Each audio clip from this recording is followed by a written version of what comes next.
Hey everybody, this is my thoughts on Call of Duty Black Ops 2's multiplayer as of the Steam free weekend that they had of it, which is just now coming to an end. And I've gotten up to about rank 35 in the progression. I believe the max is 55.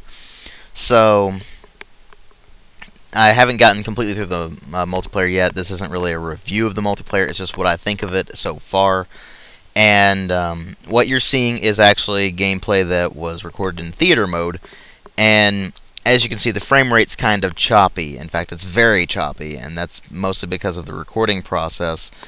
And so I apologize for that, but it's something I can't really avoid right now. But suffice to say, Black Ops 2 itself runs at about 30 to 55 frames a second normally. Sometimes it runs slower, sometimes it runs better. And I can't really tell if it goes any higher than 60 because the frame rate counter in-game is capped at 60, and I just haven't really run any big tests or anything on it lately. But what you're seeing is basically medium to high settings. It's got high texture settings as well as a few other settings on medium. That's basically what you're seeing. And it runs in DirectX 11, even though it doesn't look like it does. If you put this thing even on the highest settings possible, it still doesn't look particularly amazing. And in fact, it looks pretty much exactly the same as the other Call of Duty games since Call of Duty 4, just slightly sharper. And that's to be expected. That's what they've been doing with the series since basically Modern Warfare 2. So I don't really know what they were going for with the DirectX 11 graphics requirement, but it doesn't seem to actually be utilized to any real effect. So that's something that's kind of disappointing, but at the same time, I don't really mind it because my system doesn't really like DirectX 11 all that much. Anyway, what do I think about this game in general? I mean, you already know the background of Call of Duty series. You already know Black Ops 2 is the latest version of the Call of Duty games. Well, latest edition, and that they changed up a few things. Now, this came out in November, and I find it interesting that they're doing a free weekend now with a new DLC release coming up. But the way they've set this game up, the graphics themselves are not that impressive. They look decent, don't get me wrong, they're certainly not bad graphics, but they're not particularly impressive.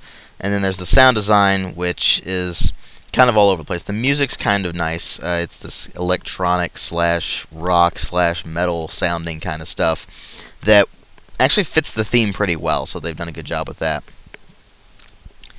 And the voice acting is still top notch, as to be expected of the series.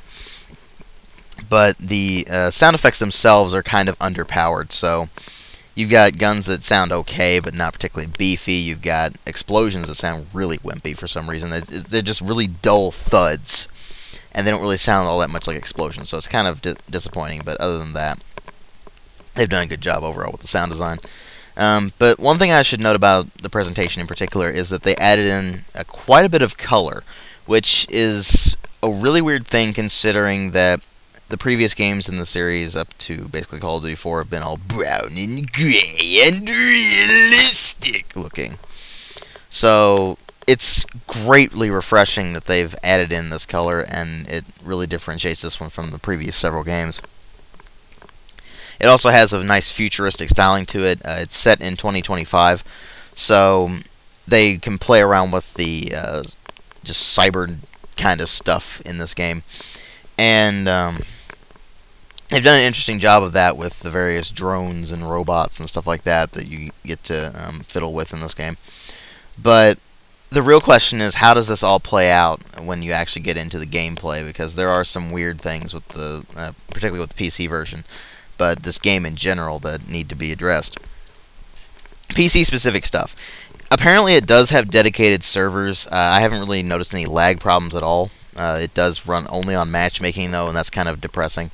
I really wanted there to be a server browser, but they don't have one. You do have a fair amount of PC-specific settings, like I switched the FOV all the way up to 90. That's the max it can go in-game.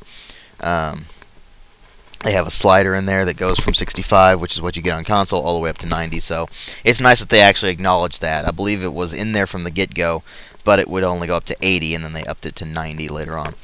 Ping numbers, as opposed to ping bars. It was actually ping bars when the free weekend started, but I think they patched it in the middle of the weekend, and it now shows numbers. At least that's what happened with me. The game itself is kind of set up oddly. Like I said, you've got dedicated servers, but it only runs on matchmaking. And they've got 3 different settings for play. You've got either public matches, which is what you'd expect. It's just the ranked matches where you can level up and get unlocks and that sort of thing.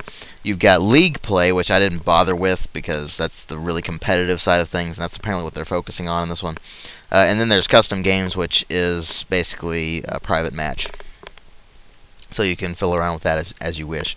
I believe you can also get public matches with that particular thing too, but I'm not 100% sure on that. I haven't tried it. They also brought back combat training mode, which is again is not ranked, which is fine, but you can play against bots, and you can also do that in the custom matches, so that's very nice. But when you go online, you find that there are a couple of playlists that are kind of weird. You have the hardcore and core, of course, but you also have party games, which is basically what happened to stuff like Sticks and Stones and One in the Chamber and all that from the original Black Ops. That's all put into party games now. They don't have wagering anymore because they've switched from COD points to unlock tokens, which is kind of a weird way of doing it, to be honest with you. But apparently you don't get all the items unlockable at the beginning of your progression. You have to actually prestige to unlock everything. So I don't really know much about that. I've just played it up to about rank 35. So, but anyway, they've set up the actual game to be kind of different from the previous ones, in that the create a class system is now a pick 10 system. And what that means is you can pick 10 items, whether it be weapons, attachments, perks. You can actually run without perks now if you want to. Wild cards, which can allow you to do different things, like get a second perk in a given category, or 3 attachments for a given weapon. Well, specifically with the primary weapon, you get up to 3 attachments. Secondary, you can get up to 2. With a wild card. Overkill is now a wild card as well, so you can swap out your secondary for another primary, so that's kind of cool. You can get up to 2 different, well, not 2 different, but 2 tactical items like shock charges, which are pretty handy, but also stuff like flashbangs and such like that. Then there's another wild card that allows you to get an extra lethal grenade or something like that. Combat axe is back. That's the tomahawk that was in Black Ops. So all of that's there, and it creates a very interesting system where you can run without a secondary, and so when you switch your weapon, instead of pulling out, say, a pistol or something, you actually pull out a knife. And you can run up, and it's much faster than you normally knife, so that's pretty handy. They actually put in camos for not only secondary weapons, but also the knife now. So that's pretty cool, actually. I quite like that, and I'm kind of surprised they didn't put it in sooner, particularly with the secondary weapons. But the knife is a especially nice addition, even though you don't really see it all that much. But the way they've set up the weapon unlocks and the score streak unlocks, yes, score streaks from Modern Warfare 3 are back, and greatly appreciated. They've balanced them out somewhat. It's kind of hard to get high streaks in this game, so you'll rarely see anybody running anything in the high streak range. You'll probably see a lot of low ranking streaks like UAV and stuff like that. But it's very nice to have that system because it encourages not only just going for the TDM style of gameplay, but it also encourages objective play because all of that stuff contributes to your score streaks. So that's very nice. But the way they've set up weapons, you still unlock items based on your level. And so say you get to a certain rank, you'll unlock, say, the FAL. You have to unlock that with an unlock token that you get on rank up. You basically get one every rank up. And the way they've set up the weapons themselves, though, to get attachments, it's the Modern Warfare 3 system. You have to level up your weapon, which is a real pain. Because you might want a certain attachment that is pretty much vital for a given weapon, like say quick draw with an LMG. Even though you can use them without it, it's much harder to use them. So say you want quick draw, you have to level up your weapon several times before you finally get that attachment, and it's just a pain to get that far. But you still unlock things fairly quickly, particularly the reflex sight, or the whatever sight you begin with. So that's certainly a good thing, but at the same time, they really shouldn't have put that weapon leveling system in there. That's just, it's not conducive to the gameplay, and it just reduces things to a grind, which is very annoying. They have relegated all of the perks that have gone into weapon stuff, like say Sleight of Hand or Sleight of Hand Pro, where it would aim down the sight faster. They've relegated all those to actual weapon attachments, so they're tweaked by weapon this time, which is actually a pretty good idea. So, say you want Sleight of Hand, you have to get Fast Mag now, or say you want Sleight of Hand Pro, that's now Quick Draw, and stuff like that. Stuff like Steady Aim is now the laser sight. And to be honest with you, hip fire in this game is actually really overpowered, particularly with the SMGs, because if you get the laser sight on them, you pretty much can't miss, ever. Even across the map, you pretty much can't miss, so it's pretty ridiculous sometimes with the hip fire in this game.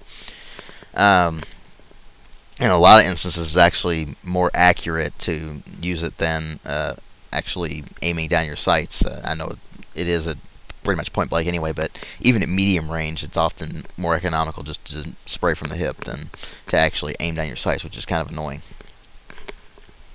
So that's one big problem with this game, though. The SMGs in general are just really overpowered. They do a lot of damage, they have very high fire rates with very low recoil, and they pretty much can't miss. So you got that coupled with them being able to hit enemies from across the map, and that's a pretty big deal.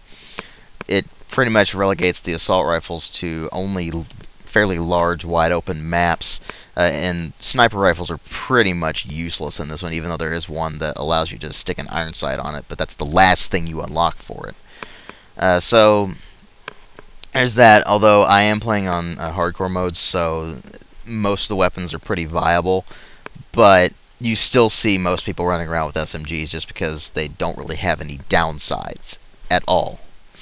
So that's a pretty big annoyance in this game.